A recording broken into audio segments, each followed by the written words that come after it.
আল্লাহ পাক রব্বুল ইজ্জত এই আয়াতে ফরমান, ইয়া আইয়ুহাল্লাযীনা আমানুত্তাকুল্লাহ, হে ঈমানদারগণ আল্লাহকে ভয় করো।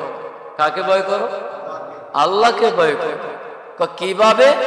হাক্কা তুকাতি, ভয় করার মতো ভয়, যেমনি সেমনি ভয় না, তোমার ইচ্ছা মতো ভয় না, কার ইচ্ছা মতো হইতে হবে, ভয় করার মতো ভয় করো।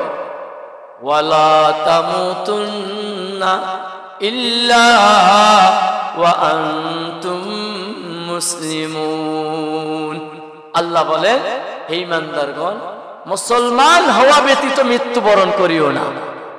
সংক্ষেপে বললাম, মুসলমান হওয়া ব্যতীত মৃত্যুবরণ করিও না। দুইটা কথা বলেছেন, ভয় করার মতো ভয় করো আর মুসলমান হওয়া ছাড়া মৃত্যুবরণ করিও না। আজকের আমাদের আলোচনায় দুইটার ভিতরে থাকবে ইনশাআল্লাহ। আল্লাহ বলেছেন এক নম্বর, ইয়া আইয়ুহাল্লাযীনা আমানুত্তাকুল্লাহ।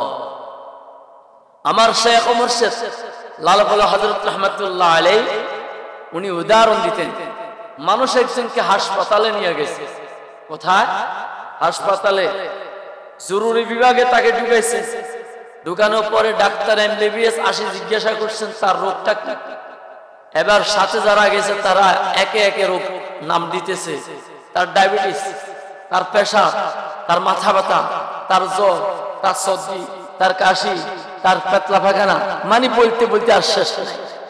যিনারা এমবিবিএস বড় বড় অভিজ্ঞ ডাক্তার, ওনারা কি করেন?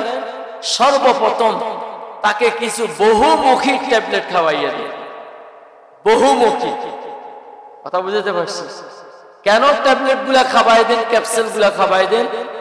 রোগ বহুত, যেন রোগগুলি এখন যতটুকু পড়ছে অতটুকু ভিতরে যেন স্থির হয়ে যায়।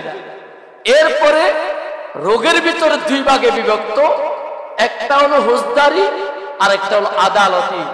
আদালতি রোগগুলো আস্তে আস্তে চিকিৎসা করবেন, হুজদারি গুলো তাড়াতাড়ি চিকিৎসা করার ফিকির করেন, ঠিক কিনা? দোস্তমর উপরে একরাম, ঠিক তেমনি ভাবে আমি আমার কথা বলতেছি, আমার পায়ের তালু থেকে মাথার তুলি পর্যন্ত পুরাটাই হাজার হাজার রোগে আক্রান্ত। শুধু এক দুইটা তিনটা নয়, হাজার হাজার রোগে আক্রান্ত। বলে হুজুর কি রোগ? এক নম্বর আমার চোখের রোগ। আমি চোখকে সামলাইতে পারি না, চোখ এদিক সেদিক বালাবালি করে, চোখে গুনাহ করে, চোখে নাজায়েজ জিনিস দেখে, চোখে উলঙ্গ ছায়াছবি দেখে। চোখ এটা মারাত্মক রোগে আক্রান্ত। দুই নম্বর কানের রোগ, কান রোগে আক্রান্ত। কানে গান বাদ্য শুনতে চায়, কানে গীবত শেখায় শুনতে চায়, কানে অন্যের খারাপই শুনতে মনে চায়, নিজের খারাপই শুনতে চায় না, অন্যের খারাপই শুনতে চায়। কান এমনই রোগে আক্রান্ত। এভাবে মুখ রোগে আক্রান্ত। মুখ মিথ্যা কথা বলতে চায়, মুখ গীবত শেখায় করতে মনে চায়, মুখে হারাম খানা খাইতে মনে চায়, সুদের খানা খাইতে মনে চায়, গোসল খানা খাইতে মনে চায়। মুখ হাজার রোগে আক্রান্ত। হাত রোগে আক্রান্ত।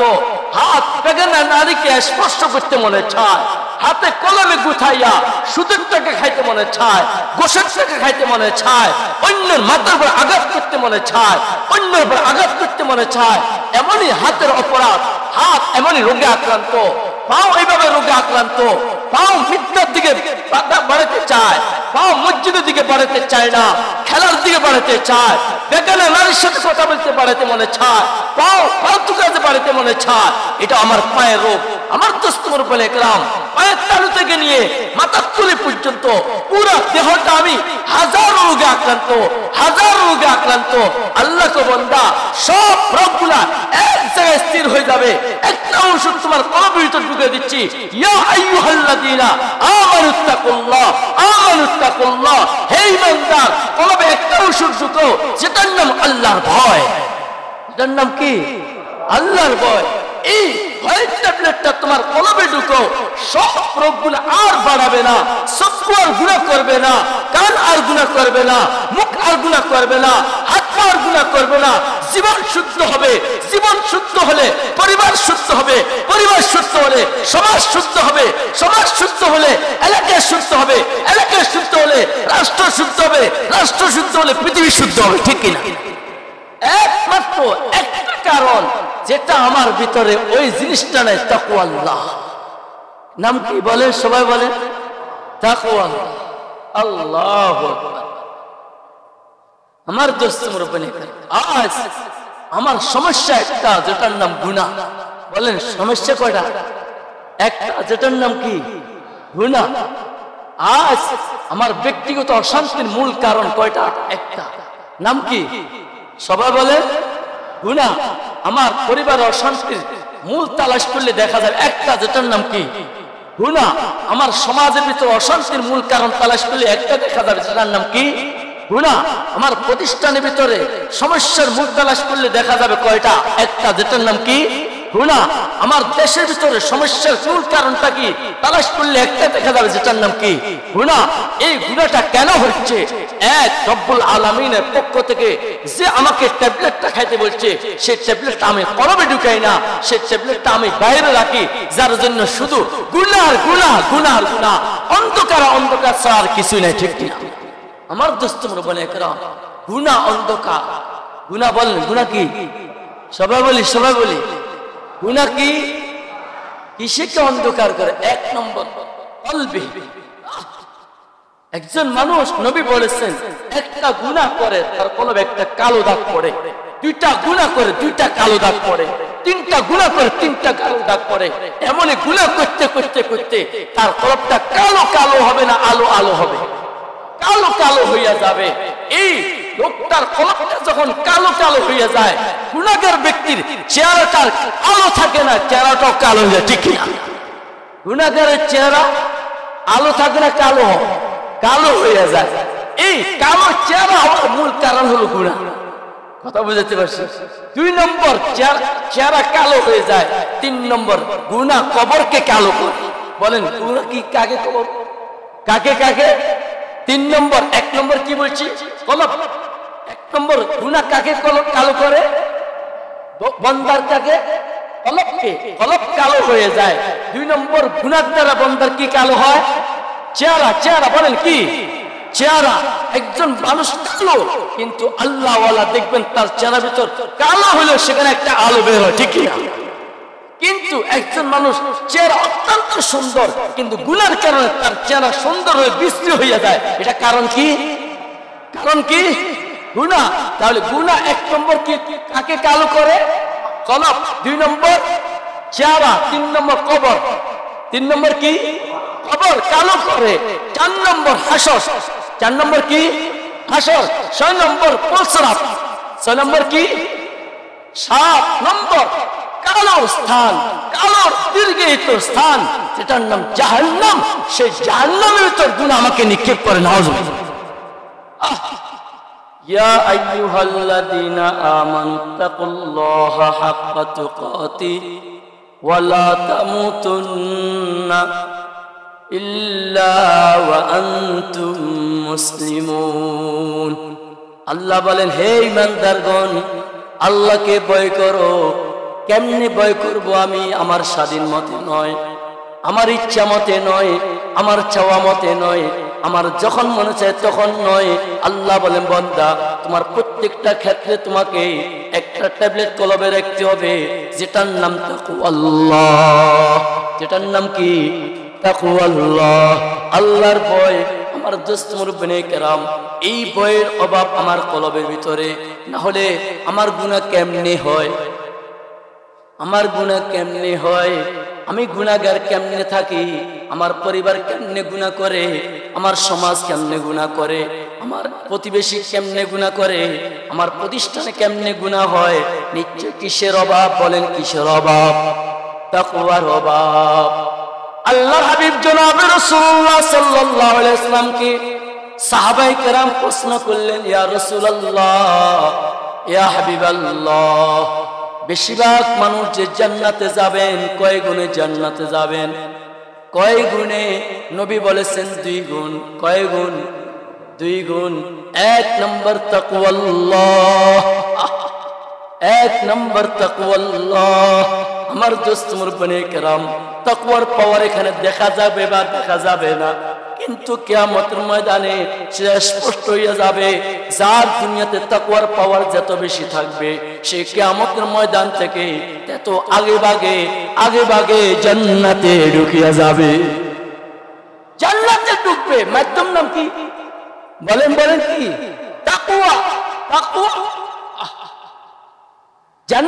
জান্নাতে যাবেন দুই গুণে। এক নম্বর কি? তাকওয়াল্লাহ। কার ভয়? কার ভয়? আল্লাহ বলেন কেমনে ভয় করব? হাক্কা তুকাতি, ভয় করার মতো ভয়। বলে হুজুর তার বিশ্লেষণ দেন। আমার দোস্ত মুরব্বানি কেরাম, রাত্রের একটার সময় পেটের ব্যথা শুরু হইয়া গেছে। ওই পেটের ব্যথায় আমি আল্লাহ আল্লাহ করে চিৎকার করতে লাগলাম। আমার ওই আল্লাহ আল্লাহর আওয়াজে আমার প্রতিবেশীরা ঘুম থেকে উঠে গেল। রাত্রের একটার সময় আল্লাহু আকবার, সবাই অবস্থা দেখে ডাক্তার নিয়ে আসে আমাকে চিকিৎসা দিয়েছেন। আমি ভালো হয়ে গেছি। আল্লাহ বলে, ও বান্দা, রাত্রে একটা বারে তোমাকে আমি চিকিৎসা সুস্থ করে দিয়েছিলাম। তুমি দুপুর 12টায় যদি ওই রাত্রের একটার মতো আমাকে ভয় করো, তাহলে বোঝা যাবে তোমার রাত্রের একটার সময় আমাকে ডাক দেওয়াটা আমি রবের ভয়ের ডাক ছিল।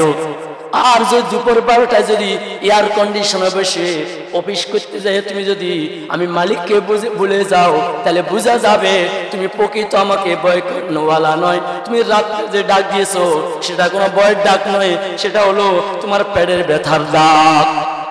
সেটা কিসের ডাক? পেটের ব্যথার ডাক।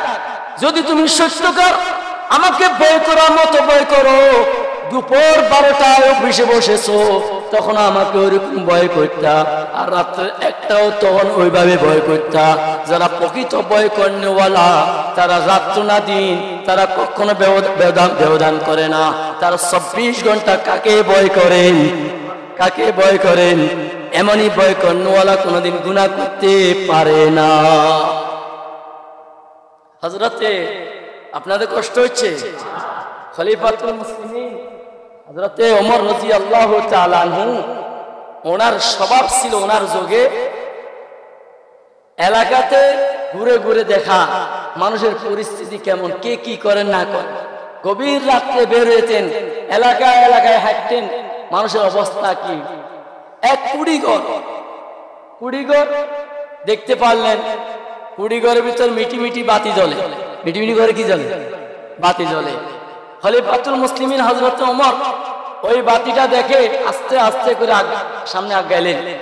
যাইয়া ওই কুড়িঘরের বাইরে থেকে কান দিয়ে শুনতেছেন ভিতর থেকে কি আওয়াজ বের হয়, কি আওয়াজ বের হয় এটা শুনতেছেন, দেখতেছেন, শুনতেছেন। মার বেটি কথা বলে। মার বলে, আমার সাথে কথা বলে। কে কথা বলে? মার বেটি। কি বলে? মায়ে বলে, বেটি আজকে তো দুধের মাত্রাটা কম। আজকে দুধের মাত্রা কি কম? প্রতিদিন যাদেরকে দুধ দিতে হয় তাদেরকে আজকেও কি করতে হবে? দিতে হবে। এক কাজ করো, দুধের সাথে পানি মিশিয়ে। কে বলে? মা। কাকে? বেটি। কি বলে? বেটি মাকে হুঁশিয়ার করে বললেন, মা এত বড় সাহস আপনার, আপনি কি জানেন আমাদের খলিফাতুল মুসলিমিন কে? আল্লাহু আকবার। আপনি কি জানেন আমাদের খলিফাতুল মুসলিমিন কে? তো কি হয়েছে? খলিফাতুল মুসলিমিন কে? খলিফাতুল মুসলিমিন হলেন হযরতে ওমর রাদিয়াল্লাহু তাআলা। বলে, কি হলো, তুমি কেন বলতেছো? তো আমি খলিফাতুল মুসলিমিনের জবানে শুনেছি এমনই দুধের সাথে পানি মিশাইয়া ব্যবসা বাণিজ্য করা হারাম। দুধের সাথে পানি মিশাইয়া ব্যবসা করা হারাম। এই হারামি কাজ আমি করতে পারবো না। মাইকা, বেটি তুই পাগল হয়েছিস নাকি? তুই কি পাগল হয়েছ? খলিফাতুল মুসলিম ওমর কি আমার সামনে দাঁড়িয়ে রয়েছে নাকি? শুনতেছেন ওই সাইড থেকে? খলিফাতুল মুসলিমিন ওমর কি আমাদের দিকে তাকায় রয়েছেন নাকি? আমাদের সামনে উপস্থিত আছেন নাকি? উনি আমাদের কথা শুনতেছেন নাকি? তুই আমাকে খলিফাতুল মুসলিমিনে ভয় কেন দিতেছিস? আল্লাহু আকবার। ওই বেটি মাকে আওয়াজ দিয়ে কয়, মা, যদিও বা খলিফাতুল মুসলিমিন হযরতে ওমর আমাদের সামনে উপস্থিত নাই, যদিও বা খলিফাতুল মুসলিমিন হযরত ওমর আমাদের কথা শুনতেছেন না, আমাদেরকে দেখতেছেন না, তবে আমি আপনাকে বলতে চাই খলিফাতুল মুসলিমিন হযরত ওমরের সৃষ্টিকর্তা, আমার আপনার সৃষ্টিকর্তা রব্বুল আলামিন আমাদের সামনে উপস্থিত আছেন। উনি আমাদেরকে দেখতেছেন, উনি আমাদের কথা শুনতেছেন। আল্লাহ রঙ্গে তাকওয়া রঙ্গে ঈমান রঙ্গে দিন তা আবাদ বাকি বুয়ত বর আবেদিন। আমার দোস্ত মুরব্বিয়ে کرام, এশক আর মেশক দুই জিনিস দেখা যায় না, দেখা যায়নি, দেখা যায় না, তবে দুই জিনিস লুকাইও রাখা যায় না। ওই মেয়েটার কলবের ভিতর কার ভয় ছিল? কার ভয়? ওয়ার্নিং দিলেন কাকে? মাকে। মাকে ওয়ার্নিং দিলেন কি বলে? খলিফাতুল মুসলিমিন ওমর না দেখলে কি হলো? খলিফাতুল মুসলিমিনের সৃষ্টিকর্তা আমার আপনার সৃষ্টিকর্তা দেখতেছেন। আমার দোস্ত মুরব্বিয়ে کرام, ওই মেয়েটা কে বা কারা? ওমর কিন্তু আওয়াজে বুঝে গেছেন এই মেয়েটা চাইতে বড় ইমানদার আর কেউ হইতে পারে না। ওমর এই কথাগুলো শোনার পরে মেয়ের সামনে জানি মেয়েটার রং কেমন দেখি, লম্বা কেমন দেখি, বংশ কি খবর নি, এমনই কোন খবর, এমনই কেন কি দেখেনি? আল্লাহু আকবার। ওমর ডাইরেক্ট বাড়িতে চলে গেছে। বাড়িতে যাইয়া আব্দুল্লাহর সাথে আলোচনা শুরু করছে। আব্দুল্লাহ, এমনই রাত্রে, গভীর রাত্রে আমি গিয়েছিলাম, যাইয়া এভাবে একটা কুড়ি ঘরের মেয়ে পাইছিলাম, যার চাইতে বড় ইমানদার আমার মনে হচ্ছে আল্লাহর জমিন আর কেউ নেই। আল্লাহু আকবার। আব্দুল্লাহকে, বাবা আমি তো বিয়ে করে ফেলছি, আপনি আমাকে বিয়ে করাইছেন না? যদি আপনি বিয়ে না করাতেন আমি মেয়েটাকে বিয়ে করে নিয়ে আসতেন। আল্লাহু আকবার। এবার এই কথা বলার পরে ওমর চুপচাপ। এরপরে গেছে ওসামার কাছে। কার কাছে? ওসামা, ওমর দ্বিতীয় সন্তান ওসামা। ওসামার কাছে, ওসামা আমি এভাবে যাই একটা মেয়ে পাইছি, যে মেয়েটার গুণ হলো সে তাকওয়াল্লাহ, সে মুত্তাকি। সে কি? মুত্তাকি। অর্থাৎ তার অন্তরে কার ভয় আছে? ঘর দেখিনি। আল্লাহ রাসূলুল্লাহ সাল্লাল্লাহু আলাইহি ওয়াসাল্লাম, ইন্নাল্লাহা লা ইয়ানজুরু ইলা সুওয়ারিকুম ওয়া আমওয়ালিকুম ওয়ালাকিন ইয়ানজুরু ইলা কুলুবিকুম ওয়া আমালিকুম। আল্লাহর হাবিব ফরমান, নিশ্চয় রব্বুল আলামিন বান্দার চেহারা সুন্দর না কালো এটা কখনো দেখেন না। বান্দার অর্থ সম্পদ বেশি, প্রত্যেকটা স্তরে আমি লাঞ্ছিত আর বেজ্জত হচ্ছি, আমার অধঃপতন হচ্ছে শুধুমাত্র একটা কারণ, যেটার নাম হলো তাকওয়ার অভাব। যেটার নাম কিসের অভাব? আল্লাযীনা আমানু ওয়া কানু ইয়াত্তাকুন। রব্বুল আলামিন বলেন, একজন মুসলিম আমার ওলি হইতে পারবে। ওলিউন মানে বন্ধু। কার বন্ধু? আউলিয়াউল্লাহ, আল্লাহর বন্ধুগণ। আল্লাহর বন্ধু হওয়ার জন্য মুসিও সম্ভব। আল্লাহকে দুইটা শর্ত, আল্লাযীনা আমানু ওয়া কানু ইয়াত্তাকুন। এক ঈমান, দুই তাকওয়া। এক ঈমান, দুই নম্বর কি? তাকওয়া। এই দুই গুণে ওলি হওয়া যায়। সে রিকশাওয়ালা না মেথর, সে কোটিপতি না গরিব, সেটা রব্বুল আলামিন দেখবেন না। রব্বুল আলামিন দেখবেন তার কাছে ঈমানের পাওয়ার কেমন আর তাকওয়ার পাওয়ার কেমন। এই দুই গুণ যার যত বেশি বাড়বে সে তত রব্বুল আলামিনের নৈকট্য লাভ করবে। সুবহানাল্লাহ। এজন্য আমার দোস্ত মুরব্বিয়ে کرام, ঈমান কেমন?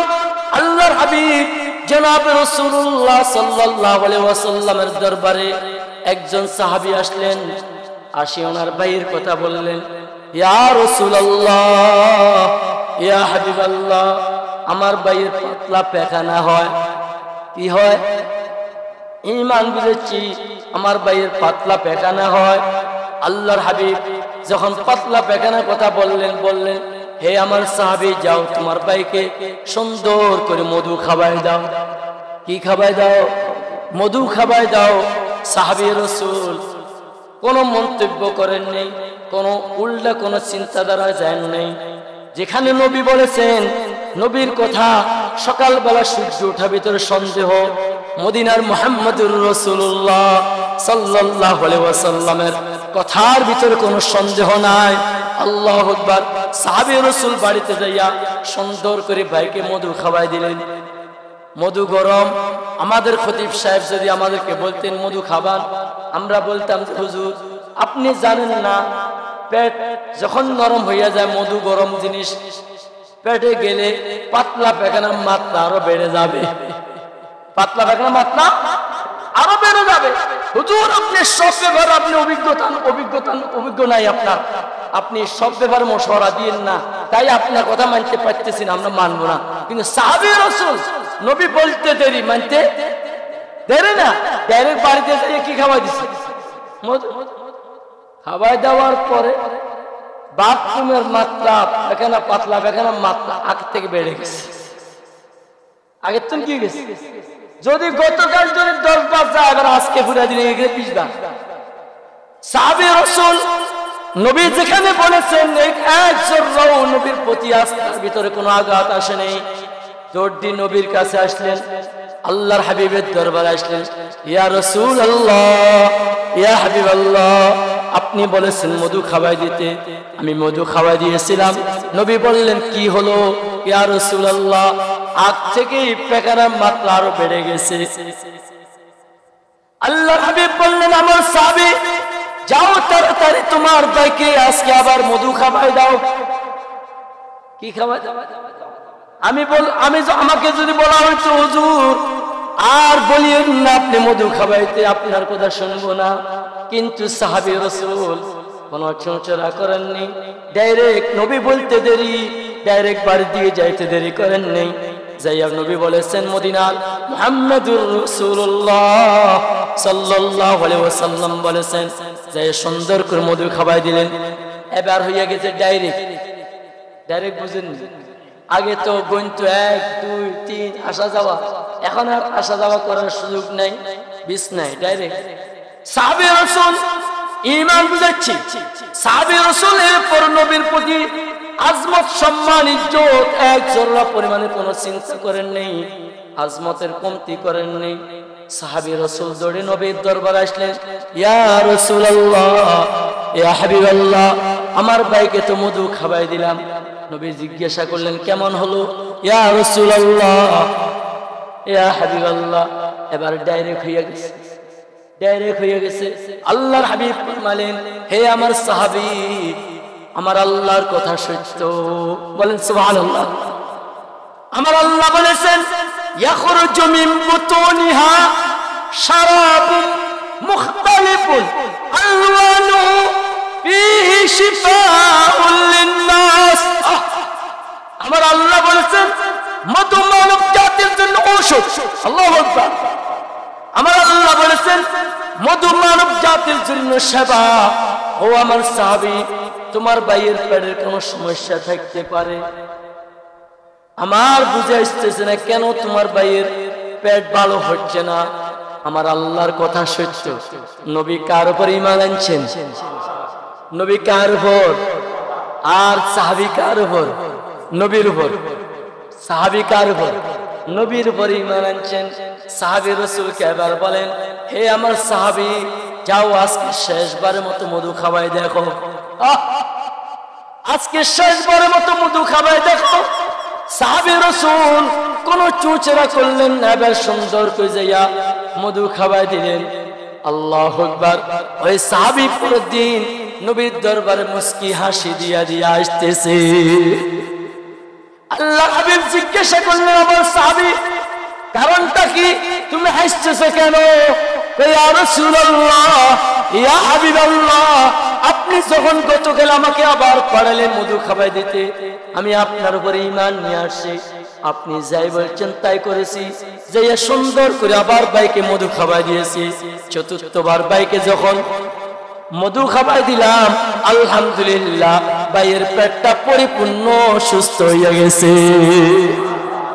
আমার দোস্তমের উপরে کرام, এটার নাম হলো ঈমান। আল্লাহ পাক এটাই বলেছেন, আল্লাযীনা আমানু ওয়া কানু ইয়াত্তাকুন। আমার দোস্ত মুরব্বানে কেরাম, হযরতে আলী ইহুদির সাথে কষ্ট হচ্ছে নাকি আপনাদের?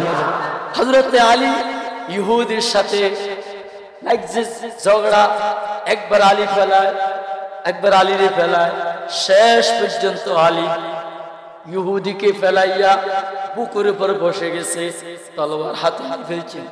তলোয়ার কি হাতে নিয়ে ফেলছেন, এখন শুধু গলাতে চালাবে। এমনই অবস্থায় আলীর মুখের উপর থুতু মেরে দিয়েছে ইহুদি। আলীর মুখে কি মেরেছে? থুতু মেরে দিয়েছে। এই থুতু মারার সাথে সাথে আলী বুক থেকে নেমে চলে আসছে, আপন অবস্থায় দাঁড়া গেছেন। ইহুদি আশ্চর্য, আলী চাইলে তো আমাকে এই মুহূর্তে ভিতর ছুরি চালাইয়া শেষ করে দিতে পারত। আলী, তুমি কেন আমার বুক থেকে নেমে চলে আসলা?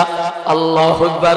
আলী বলে, হে ইহুদি, শুনে রাখ, শুনে রাখ, তোমার বুকের উপরে ওঠা পর্যন্ত, আমার ছুরি হাতে আসা পর্যন্ত একমাত্র অন্তরে মুহাব্বত ছিল আল্লাহ, আল্লাহ রাসূলের। আল্লাহু আকবার।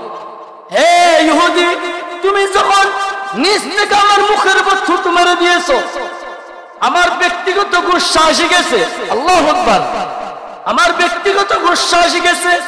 আমি এই মুহূর্তে যদি চুরি চালাই দিই, না জানিয়ে চুরি চালানোটা আমার আল্লাহ আর আমার আল্লাহর রাসূলের আদর্শের বাইরে হয় কিনা, এই জন্য আমি চুরি আর না চালাইয়া তোমার বুক থেকে আমি সরে এসে ফেলেছি। আল্লাহু আকবার। সেই ইহুদি আলীকে ডাক দিয়া কয়, ও আলী, ইসলাম ধর্ম যদি এতই সুন্দর হয়, আমি কেন ইহুদি থাকবো? তাড়াতাড়ি আমাকে কলমা পড়াইয়া মুসলমান বানাইয়া দাও। এটার নাম ঈমান। মানে বুকে উঠছে মুহাব্বত। কার ছিল? আল্লাহর মুহাব্বত। আল্লাহু আকবার। যখন থুতু মেরেছে, ব্যক্তিগত গুসা এসে গেছে, যার কারণে আলী এই কথা চিন্তা করলেন, আল্লাহ আল্লাহ রাসূলের মুহাব্বতে কাজ করেছি, এখন ব্যক্তিগত গুসার প্রতি ছুরি চালায়, না জানি ছুরি চালানোটা বেকার যায় কিনা, এই জন্য আর সামনে বাড়ানি ইহুদির বুক থেকে নেমে আসছে। এই নেমে আসাটা ইহুদির হেদায়েতের উসিলা হয়ে গেছে। সুবহানাল্লাহ। আল্লাহ। হযরতে আলীকে আমরা ইতিহাস জানি। আলীকে আল্লাহর নবী মক্কাতে আল্লাহ নবীর বিছনায় শোয়া দিয়ে পার হয়ে আসছেন কিনা? কাকে কাকে আমরা ইতিহাস জানি না? জানি না? জানি। আলীকে বিছনায় শোয়া দিয়ে আল্লাহ নবী চলে আসছে কোথায়? মদিনায়। পরে আলীর সাথে সাহাবায়ে কেরামের সাথে মদিনা শরীফে দেখা। যখন এই দেখাটা হইল, আল্লাহ, সাহাবায়ে কেরাম আলীকে ঘেরাও করে বসছে। আলী, ওই রাত্রি কথা বলো আমাদেরকে, যে রাত্রিতে নবী তোমাকে নবীর বিছনায় শোয়া দিয়ে চলে আসছিলেন, সেই রাত্রিটা তোমার কিভাবে কাটছে? আল্লাহ, ওই রাত্রিটা তোমার কেমন কাটছে? আলী বলেন, আমার সাথী বেড়া, শোনেন, আমার জীবনে আরামের ঘুম হলে ওই রাত্রিতে আরামের ঘুম হয়েছে। আল্লাহু আকবার। আমার জীবনে আরামের ঘুম হলে কোন রাত্রিতে হয়েছে? ওই রাত্রিতে হয়েছে। সাহাবায়ে কেরাম আশ্চর্যই প্রশ্ন করলেন, আলী, কারণ বুঝতে পারলাম না। ওই রাত্রিতে ঘুম আসার তো কোনো কথা না, তুমি নিজে জানো চতুর্দিকে দুশমন অস্ত্র শস্ত্র নিয়ে দাঁড়ায় রয়েছে, সুযোগ পাইলে তোমাকে শেষ করিয়া দিবে, সুযোগ পাইলে শেষ করিয়া দিবে। আমরা হলে তো ঘুম তো দূরের কথা, পিঠটাও জমিনে লাগাইতাম না, কারণ চতুর্দিকে দুশমন দাঁড়ায় রয়েছেন। হযরতে আলী সাহাবায়ে কেরামদেরকে ডাক দিয়ে বলেন, আমার সাথী ভাইরা শুনেন, শুনেন, আপনারা দেখেছেন আমি আলীকে বিছনায় শোয়াইতে দেখেছেন, কিন্তু আমি আলীর কানে নবী কি বলেছেন সেটা আপনারা জানেন না। আল্লাহু আকবার। আমি আলীকে নবী শোয়ানোর আগে কানে কানে বলেছেন, আলী, তোমার সাথে আমার সাথে মদিনায় সাক্ষাৎ হবে। আল্লাহু আকবার। যেখানে নবী বলেছেন আমার সাথে নবীর সাথে মদিনায় সাক্ষাৎ হবে, সেখান থেকে আমার স্পষ্ট হয়ে গেছে, যতই দুশমন চতুর্দিকে দাঁড়ো থাক না কেন, আমি আলীর একটা পশম দুশমনে বেকা করতে পারবে না। যার জন্য আমি আলীর জীবনের ভালো ঘুম হলে ওই রাত্রিতে হয়েছেন যে রাত্রিতে নবী আমাকে শোয়াইয়া মদিনায় তাশরীফ নিয়েছিলেন। ও আমার দোস্ত বনে کرام, এটার নাম ঈমান। এটার নাম কি? ঈমান। আল্লাহ বলেছেন আল্লাযীনা আমানু ওয়া কানু ইয়াত্তাকুন। বন্ধু হতে পারবে রিকশাওয়ালাও, মুসিও, মেটরো, সাধারণ পাবলিকও। কার বন্ধু হওয়া সম্ভব? আল্লাহর বন্ধু হওয়া সম্ভব। দুইটা গুণ লাগবে। এক নম্বর ঈমানের গুণ লাগবে, দুই নম্বর তাকওয়ার গুণ লাগবে। এই দুই গুণ যার যত বেশি পাওয়ার বাড়বে সে তত কার বন্ধুত্ব লাভ করবে। আল্লাহ আল্লাহ ইয়া আইয়ুহাল্লাযীনা আমানুত্তাকুল্লাহা হাক্কা তুকাতি। হে ঈমানদাররা, আল্লাহকে শুধু ভয় করলে হবে না, ভয় করার মতো ভয় করতে হবে। গত কিছুদিন আগে মনোযোগ আছেন এদিকে?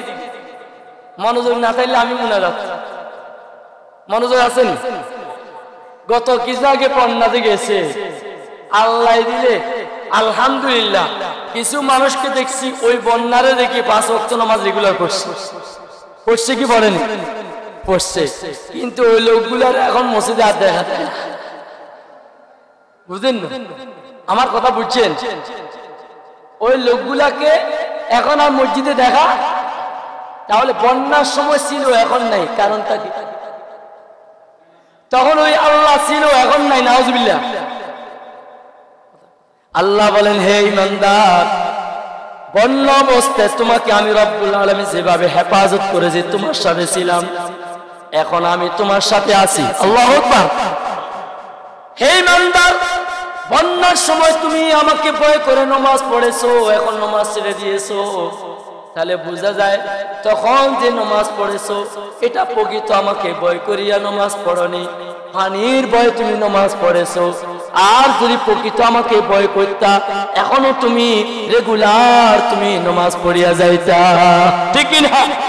আল্লাহ বলেন ইয়া আইয়ুহাল্লাযীনা আমানুত্তাকুল্লাহ হাক্কা তুকাতি। গত বছর রমজান আগ দিয়ে সন্দীপ মাহফিলে গিয়েছিলাম। গত রমজান আগ দিয়ে সন্দীপ মাহফিলে গিয়েছিলাম। নদীর মাঝখানে যখন গেছি বাতাস শুরু হয়ে গেছে, স্পিড বোট এভাবে লড়তেছে। আরে না জানি পানিতে ডুবে যায় কিনা। আমরা সাথী কয়েকজন আল্লাহ আল্লাহ বলতে লাগলাম। আমাদের সাথে ওই স্পিড বোর্ডের লোকেরা সবাই আল্লাহ আল্লাহ বলতে লাগলেন। আমার দোস্ত বনে کرام নদীর মাঝখান থেকে উদ্ধার করে নিয়ে গেছেন কে? বলেন কে? আল্লাহ। ওই নদী পার হওয়ার পরে যদি সেই নদীর মাঝখানে আল্লাহকে যদি ভুলে যায়, আল্লাহ বলে বান্দা তুই নদীর মাঝখানে আমাকে ডাকছস, এটা আমাকে প্রকৃত ভয়ে ডাকস নেই, তুই নদীতে ডুবে যাওয়ার ভয়ে তুই আমাকে ডাক দিছস। আর যদি নদী পার হওয়ার পরে যদি ওই আল্লাহ আমার অন্তরে থাকে তাহলে বোঝা যাবে আমার নদীর মাঝখানে নদীর কিনারে সব ভয়টা আল্লাহ পাকের প্রকৃত ভয়ের ভয়, ঠিক না? আল্লাহ বলেন হে ঈমানদার, শুধু আমাকে ডাক, আমাকে ভয় করলে হবে না, আমাকে ভয় করার মতো ভয় করতেই হবে। আল্লাহু আকবার। সাকর দারওয়ান চিনেন? দারওয়ান চিনেন? ফল গাছ, বিশাল ফল বাগান, এক বাদশা লাগাইছে। আপনাদের কষ্ট হয়? এখন সাকরকে দারওয়ানকে দায়িত্ব দিচ্ছে এই ফল বাগানকে পহরাদারি করার জন্য। দারওয়ান পহরাদারি করতেছে। বহুত বছর পরে বাদশার অন্তর আসলো, নিজের ফল বাগান থেকে সরাসরি ফল ছিঁড়ে খাবে। এমনই বহুত মালিকের কাছে চাহিদা আসে না? বাদশা নিজেই বাগানের সামনে আসছে, আসি দারওয়ানকে কই, দারওয়ান আমার লাই বাগিচা থেকে সুন্দর সুন্দর সে ফল নিয়ে আসো, সুস্বাদু ফল। দারওয়ান দিয়ে ভিতর থেকে একটা ফল নিয়ে আসছে, মুখে লাগায় কয় ফলটা তো তিতা। ফলটা কি তিতা? এবার তো ভালো আরেকটা ফল নিয়ে আসো। দারোয়ান ভিতরে গেছে যে আরেকটা ফল নিয়ে আসছে, সেটা হলো টক। আগেরটা কি, এবারটা। এবারকে কিরে বেটা কি ফল আনলি, এটা তো টক পড়ে গেছে, আরেকটা সুন্দর সে ভালো ফল আন। এবার দারোয়ান ভিতর থেকে আরেকটা ফল নিয়ে আসছে, ওইটা মুখে লাগায় দেখে কষ। কষ বুঝেন, ক্ষীরের গন্ধ, ক্ষীর, আমরা ফেনী ভাষায় ক্ষীর করি না, ক্ষীরের গন্ধ, কষ।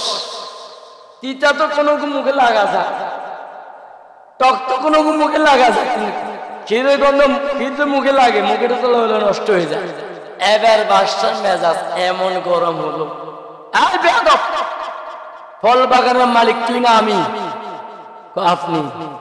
তাহলে আমার ফল বাগান থেকে আমাকে ফল খাওয়াবি, একবার আনলি টক, একবার আনলি তিতা, একবার আনলি কষ, তুই কি আমার সাথে ঠাট্টা করতেছ?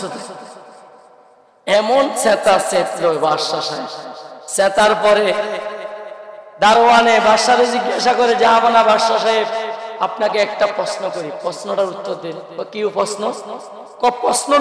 প্রশ্ন হলো, আজকে দীর্ঘ বহুত বছর ধরে আপনি বাগানের আমাকে পহরাদারি দায়িত্ব দিয়েছেন, আমি পহরাদারি করতেছি, বলেন তো দেখি এই এত বছর ভিতরে কখনো আমাকে বাগান থেকে একটা ফল ছিঁড়ে খাওয়ার অনুমতি দিয়েছেন কিনা? আল্লাহ, কি একটা ফল ছিঁড়ে খাওয়ার অনুমতি দিয়েছেন কিনা? বাদশা তো এবার চিন্তায় পড়ে গেছে, এমন প্রশ্ন করলো বাদশা কিছুক্ষণ চক্ষু বন্ধ করে কয়েন না।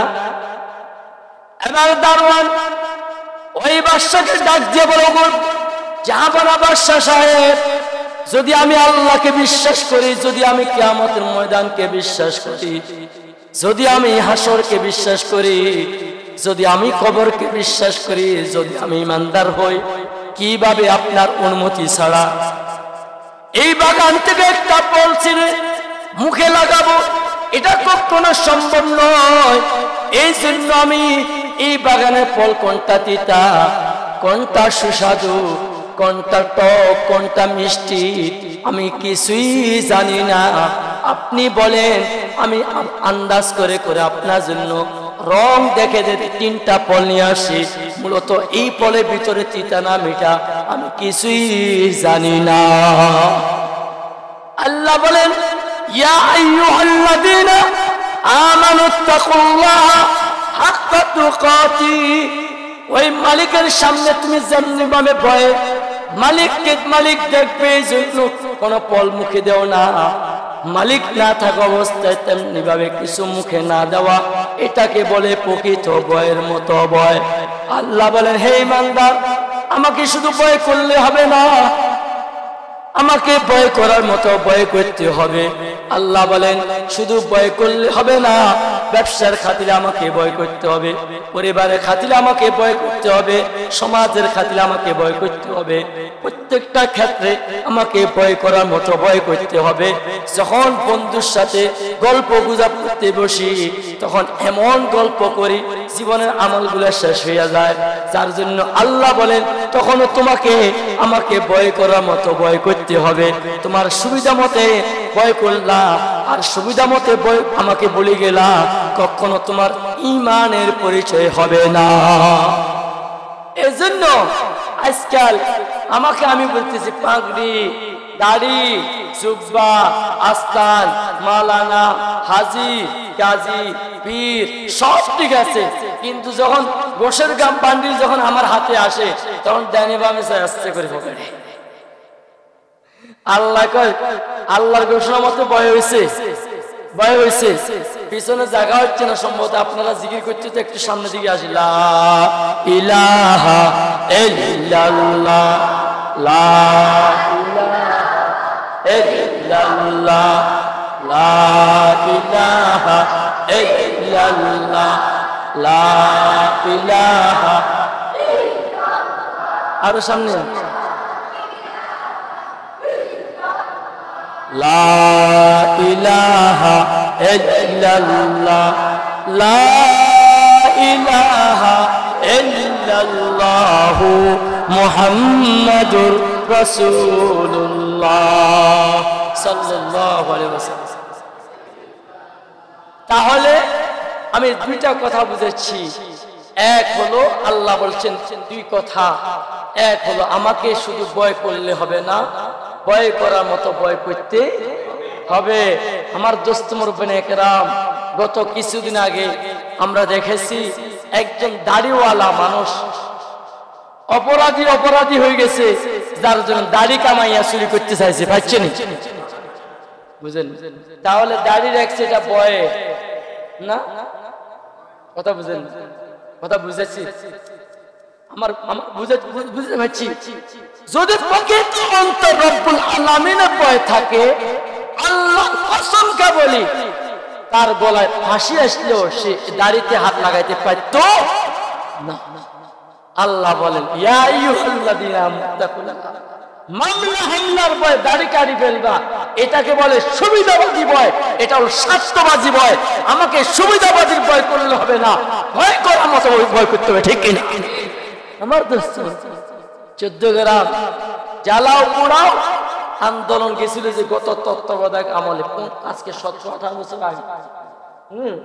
তখন একটা গাড়িতে আগুন ধরাই দিচ্ছে, বহুত মানুষ মারা গেছে। সরকার অজ্ঞাতভাবে বহু জনের নামে মামলা দিয়ে দিছে। ওই এলাকার একজন লোক সব সময় দাড়ি টুপি লম্বা পায়জামা পরে, লম্বা জামা পরে নামাজ পড়তো। একদিন হঠাৎ করে দেখা যায় তার মাথায় টুপিও নেই, মুখে দাড়িও নেই, জামাও নেই, কিছু নেই। এবার তারে জিজ্ঞাসা করা হলো, ভাই আমি তো কেউ তো চিনতেছি না তারে। সে কো হুজুর আমার চিনছেন, কে তুমি? আমি আব্দুর রহমান। কি গো আব্দুর রহমান? কি গো আব্দুর রহমান? মাথা টুপি কই, মুখে দাড়ি? হুজুর দাড়ি টুপি জামা ইম্পর্টেন্ট বিষয় নয়, ইম্পর্টেন্ট বিষয় এটা হলো মামলা হামলা নির্যাতন থেকে বাঁচা। বলেন নাউজুবিল্লাহ। এই লোকটা যখন সরকার অজ্ঞাতভাবে মামলা দিয়ে দিছে, তার মা বাপ বলে দিছে, বাবারে তোমার মুখে দাড়ি মাথায় টুপি লম্বা জামা থাকো, সরকার সর্বপ্রথম দৌড়লে তোমার দৌড়, তাড়াতাড়ি এগুলো সব ভাই ফেলাও। হুজুর মা বাপ বলছে এই জন্য মামলা হামলা নির্যাতন থেকে বাঁচার জন্য দাড়ি টুপি জামা সব ফেলাই দিছি। বলেন নাউজুবিল্লাহ। যদি প্রকৃত অন্তরে আল্লাহর ভয় থাকতো, আল্লাহর কসমকে বলি, মাথায় টুপি ফেলানো রাজি হইতো না। আল্লাহ বলেন ইয়া আইয়ুহাল্লাযীনা আমানুত্তাকুল্লাহা হাক্কা তুকাতি, হে ইমানদারগণ সুবিধা মতে দাঁড়িয়ে রাখলা, সুবিধা মতে টুপি দিলা, সুবিধা মতে মেলারি ফেলাই দিলা। আল্লাহ কেউ দেখে না, কেউ দেখে না, কেউ দেখে না, একমাত্র কে দেখে? এই সুবিধাবাদী ইসলামের কোনো দাম নেই, এই সুবিধাবাদী আল্লাহকে ভয় করার কোনো দাম নেই। আল্লাহ বলেন শুধু তুমি আমাকে ভয় করার মতো ভয় করো। রাত্রি গভীর রাত্রি যে তুমি আমাকে ডাক দিয়েছিলা, তখন আমি যেভাবে তোমার ডাকে সাড়া দিয়েছিলাম, দিনে দুপুরে ডাকো তখনও তেমনি ভাবে সাড়া দিব। উদউনি আস্তাজিব লাকুম, যখন ডাক দিবা তখনই আমি সাড়া দিব। ও আমার দোস্ত, সনম সনম সনম কে করে? মূর্তি পূজক, মূর্তি পূজক সনম মানে মূর্তি, সে মূর্তি পূজক সনম সনম সনম সনম গাইতে গাইতে 1000 বার গাইছে, কোনো আওয়াজ শব্দ নাই। হঠাৎ করে মুখ দিয়ে বের হয়ে গেছে সমদ। আল্লাহু সামাদ, আল্লাহু সামাদ। এই সমাদ শব্দ ওই মূর্তি পূজকের মুখ দিয়ে বের হয়ে গেছে। এই শব্দ বের হইতে না বের হইতে রব্বুল আলামিন আওয়াজ দিয়ে দিল, লব্বাইক ইয়া আবদি, লব্বাইক ইয়া আবদি। ও বান্দা তুই আমাকে কেন ডাকছস? তোর কি চাহিদা আমার বল। ওই মূর্তি পূজক বললেন এতক্ষণ পর্যন্ত 1000 বার সনম সনম সনম বললাম, মূর্তির কোন চাই শব্দ শুনলাম না। আর বলে বেরোই সমদ। আল্লাহ সে সমদওয়ালা মালিক আমার সামনে হাজির হয়ে গেছে। ওই মূর্তি পূজক আর মূর্তি পূজা করেন নেই, সে কলমা পড়ে মুসলমান হইয়া গেছে। আমার দোস্ত মুরব্বানে কেরাম, ও আমার যুবক ভাইরা, বিপদে পড়লে বিপদ থেকে উদ্ধার করেনওয়ালা উনি কে? আমাদেরকে বন্যা থেকে উদ্ধার করছেন উনি কে? সে আল্লাহ এখন আমার সাথে আছেন কি নাই? ওই আল্লাহকে কি ওই সময়ের মতো ভয় করব না তার চেয়ে কম করলে হবে? না না না না, বরং খুশি অবস্থায় আল্লাহকে আরো বেশি ভয় করতে হবে। খুশি অবস্থায় ভয় করলে আল্লাহর দরবারে সেই ভয়টা বেশি দামি হয়। বুঝতে পারছি? এই জন্য আমার দোস্ত মুরব্বানে কেরাম, আমি বুঝাতে চাচ্ছি আজ আমার রূপ পরিবর্তন হয়ে যাবে। এই পাগড়ি জুব্বা আস্তার আসে না, যখন হারাম খানার বান্ডিল যখন আস্তে করে আসে, শেষ। আল্লাহকে তুই যে ডাইনে বামে চাইছ এটাও কেউ দেখে না, আমি দেখছি। আল্লাহ আল্লাহ আল্লাহ। সুশোদী মাদ্রাসার হযরতে নূর বখশ রাহমাতুল্লাহ আলাইহি একজন আল্লাহর ওলি ছিলেন, হাকিমুল উম্মতের থানবতুল্লাহ খলিফা নূর বখশ রাহমাতুল্লাহ। উনি গুণবতী বাজারে গেছেন বাজার করতে। কি করতে গেছে? বাজার করতে যাওয়ার পরে মাগরিবের আজান দিয়ে ফেলছে, বাজার করে ফেলছে। এখন মাগরিবের আজান দিয়েছে, নামাজ মসজিদে যাবেন। বাজারের ভিতরে মাছ আছে, শুটকি আছে, এগুলো ঢুকে যাচ্ছে। মসজিদের সামনে এক হিন্দু ওয়ালার দোকান, ওই হিন্দু দোকানে ব্যাগটা রেখে মসজিদে গেছে। মসজিদ থেকে আসি ব্যাগটা সিধা বাড়িতে চলে গেছে। বাড়িতে যাওয়ার পরে স্ত্রী বাজার থৈলা থেকে সব কিছু বাইর করছে। হঠাৎ করে দেখতে বাজার থৈলার বাইরে একটা শুকনা মরিচের আটি বা আটকা খাইয়ে সেখানে চলে গেছে। কি মরিচ? কথা কনে কি মরিচ? শুকনা মরিচ। এই শুকনা মরিচটা স্ত্রী রেখে, স্ত্রী ভালো হলে স্বামী ভালো হয়। কথা বুঝতে পারছি? আমি এখানে আপনাদেরকে ওয়াজ করছি, আর আমার স্ত্রী যদি মার্কেটে দৌড়ে, আমার ওয়াশরুম না জ্বালা দিয়ে ফিরবে। তোর স্ত্রী তুই ঠিক করতে পারবে না, কি আমার ওয়াজ করে যাবে? স্ত্রীর গুণ উপর স্বামী। যখন হযরতে নূর বখশ রাহমাতুল্লাহ আলাইহি স্ত্রী থৈলা থেকে সব বার করছেন, শুকনা মরিচটা পাইছে। এটা দেখে স্বামীর কাছে এক শুকনা মরিচটা কার থেকে কিনছে। স্বামীকে কি শুকনা মরিচ কিনলাম? কোনো কিছু এমন শুকনা মরিচ কিনিনি। আপনার থৈলার সাথে একটা শুকনা মরিচ এভাবে আটকা খাইয়া বাজার থেকে আসছে। এখন শুকনা মরিচটা কি করবে আপনি জানেন। আল্লাহ। কয় টাকা? 500 টাকা, 5 টাকা, 1 টাকা।